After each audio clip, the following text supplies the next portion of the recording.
Sometimes you have a video that just is harder to make for no reason but your own stupidity and weird problems. This is my 4th time making this video for various other reasons. Anyway, here we go. Camera cages. Hey guys, Jason from Wedding Film School here. Today we're here to talk about camera cages. Do you really even need one as a wedding filmmaker? If so, why? And we're also going to check out this really awesome new cage, the black Mamba cage for the S5ii by SmallRig. Check it out. Camera cages, here is one. All right, so camera cages and just rigging in general is something that's been around for a while in filmmaking, and in wedding filmmaking, specifically like DSLR, kind of modern cinematic wedding filmmaking. A lot of people really got the camera cage because, quite simply, shooting on one of those cameras was really ergonomically messed up. There was all kinds of issues. There was no IBIS. There was no autofocus. Basically, you needed to really shoot super well. Camera cage helped solve that problem. There was companies like Red Rock Micro and Zacuto. We were super excited we could put the camera against our chest and we thought we were cool. Welcome to our glamorous island of misfit toys. Somewhere in here is some gear. I found it. Our original camera cage. Oh wow, we have 2 of these? 3 of them. We wasted money on 3 of them. We were idiots. How excited were you when you first got that? Oh man, I thought it was like rich. This was probably, at the time, $600, $500. Should I put a camera on it? Yeah. Look how small of a screen they like. Do you ever want to just shoot with a camera this close to your face all day? Is this how you want to make films? The thing for you is this thing. Get it today with this thing attached. In general, we're trying to solve a problem, which was these cameras were not designed to shoot video. Camera rigs really helped with that, and a camera cage is really kind of the basis of any camera rig. If you haven't noticed, your mirrorless camera doesn't have a ton of mounting points on it. Really, pretty much most mirrorless cameras have a hot shoe on the top, and that's kind of it. So if you want to attach a monitor or microphones or receivers or anything to your camera, it can actually be impossible, or at the very least bulky and sometimes even kind of dangerous for your gear. A camera cage solves this problem. What I love about these camera cages is, first, they look dope. They have some carbon fiber on them, and that's awesome.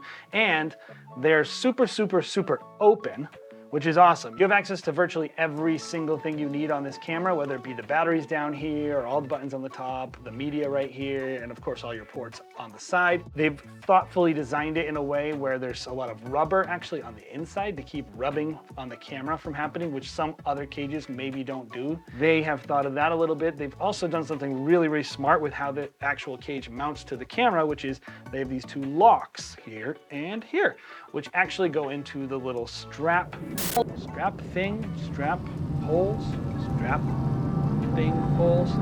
They go where the strap goes. Something else I love about this cage is if you use the DJI RS2 or RSC2 gimbal, they actually have the ability to just slide directly onto the gimbal with how they've designed the bottom of the cage, which is really cool. SmallRig often includes a little magnet in the bottom for a little tool that they include, and I love that because it's a real pain to have to carry a tool around with you all day, and we all know when one of these things gets loose and you're shooting, that's just really obnoxious to have to run back to your case and carry around a little flathead screwdriver with you. The cage has all the 1/4-20 mounting points you would expect, as well as a cold shoe mount. And of course, they have the Black Mamba line of top handles. And I really love this top handle because not only does it have 2 already 4-point locking mounts, it has a cold shoe mount with a lock on it, which is really cool. And it's got a bunch of rubber underneath the grip, which feels so much better in your hand than just metal on metal. This cage and all the cages associated with the Black Mamba line are super, super light. Just really, really cool looking. I love these cages, and I would encourage you to check one out. I think in wedding filmmaking, the cages you're looking for are high access cages because you need to be able to change your media, change your batteries. You don't want a big, bulky cage. You just want just enough, and I think this is perfect for wedding filmmaking. Well, let's talk about cages with wedding filmmaking in general. You know, do you really need one? I know one of the things that happens when you're getting into any kind of thing is A lot of times you don't really know what is actually required to do the job, and you just kind of see what other people have and you go with it. And I remember when I first started filming, I got a camera cage because I thought that's what you had to do. You don't have to. I often shoot without a camera cage, most weddings. There are some cameras though I will not shoot without a camera cage. And so it really depends on what you're doing and how you're using your camera. So I want to give you 3 reasons today you might want a camera cage for wedding filmmaking. The first one is really obvious. More mounting options. A camera cage is just going to give you the ability to customize your camera.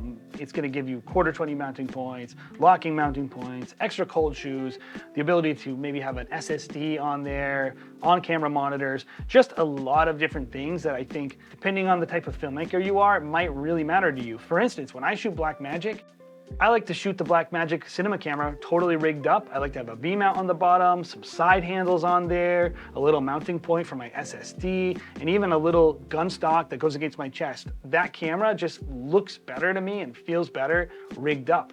When I shoot with my X-T4s or the Sony a7S III, I don't often rig them up, but sometimes I do. It just depends on what I'm doing. I definitely think if you're a person that loves to shoot with an on-camera monitor, I really think at least a half cage is a good way to go. I'm just not a big fan of putting any of those mini ball heads on my hot shoe in case anything was to go wrong, in case it was to fall off or damage the camera itself. If you're shooting with on-camera monitors, a camera cage is the way to go. Additionally, if you have the ability like the S5ii to shoot with an SSD, I really think you're going to want to get a camera cage for that as well, because you don't want that thing just dangling around or connecting right on the camera.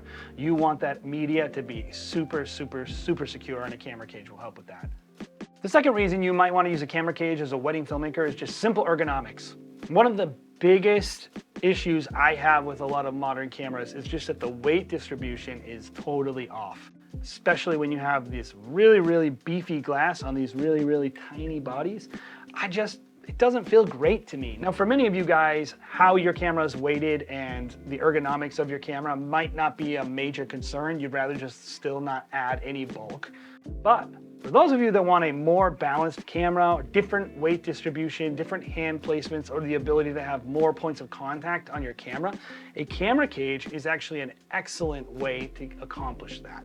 Whether it be adding counterweights or more handles or even a little gun stock or putting your battery in the back, maybe adding extra batteries to give you more weight and more utility. It just lets me customize how the camera feels and how it handles, and to me, that makes a big difference in my confidence and how I shoot. The last reason you might want to get a camera cage, well, not really the last, but the last for this video, is just straight up protection. Now, before we talk about how it protects your camera, I did want to be clear with one thing about camera cages, which is there's a lot of different types of cages out there. Some of them are full cages, they cover everything. Some of them are half cages. Some of them are cages that focus on accessibility. It really depends on what cage you get, how much protection it adds, and depending on how important that is to you, you might want to choose different cages. I have some cameras I have rigged up on half cages, and some on full cages, and some are in high access cages like this black Mamba here by SmallRig. You know, one of the things that I think that a camera cage actually protects the most is when you're packing it in like a Pelican case or something with other gear. You would be shocked how much gear is just broken in transport or while it's being packed away and not while it's being actively used. And I really love how a camera cage just gives it that extra little space in the case to keep it protected. If you're the type of person that just wants to make sure your stuff is in pristine condition or wants to make sure you're able to resell it and doesn't get a lot of surface dings and damage on it, you might want to consider getting a camera cage.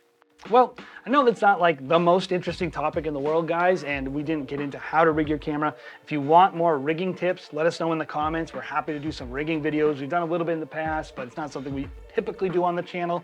But we don't know. Are you hungry for rigging videos? Let us know. If you enjoyed this video or you just want to learn more about wedding filmmaking and gear, check out our channel, subscribe, do all the stuff you're supposed to do on YouTube. Hopefully you had an amazing day, but more than anything, go out there and make some incredible films, guys.